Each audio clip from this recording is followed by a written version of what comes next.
Recognize the gentleman from Hawaii, Mr. Case. The floor is yours for questions. Thank you, Mr. Chair. Madam Secretary, I appreciate your rosy report on the Department of Homeland Security.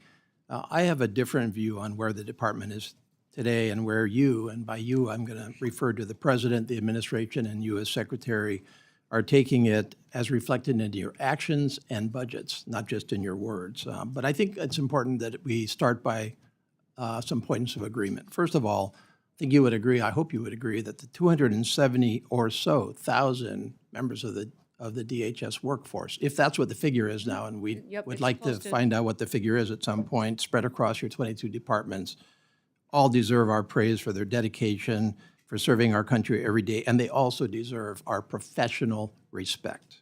I think we would also agree that the efforts to legally reduce illegal immigration and illegal drugs of the past couple of years across our borders are paying off and should be continued. So I agree with you on those things.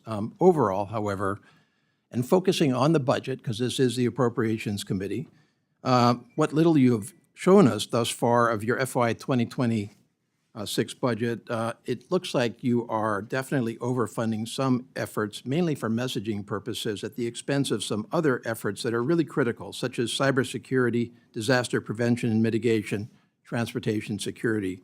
And you're using budget gimmicks to misdirect and conceal your intent. On your budget gimmicks, you claim a 65% increase in DHS's overall budget, targeted at the border, drugs, and the Coast Guard.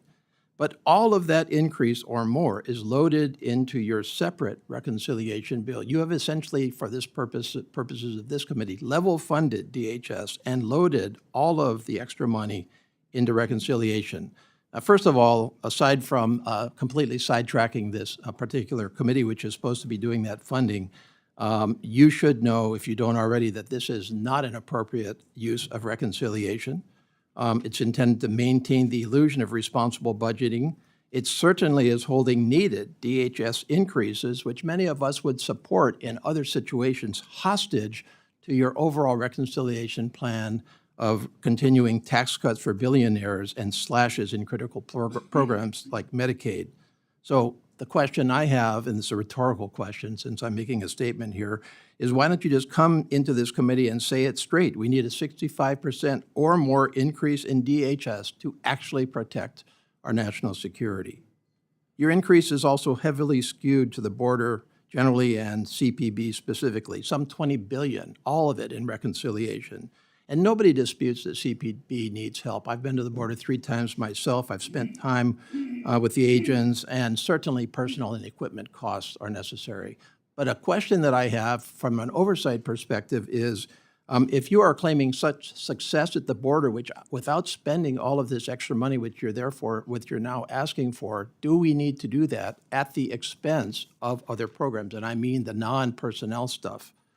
You're also loading half of your reconciliation increase into the U.S. Coast Guard, $21 billion. And everybody agrees that the Coast Guard needs help. It's critical in the Indo-Pacific, where you have actually withdrawn from the Indo-Pacific, which I think was a tremendous mistake.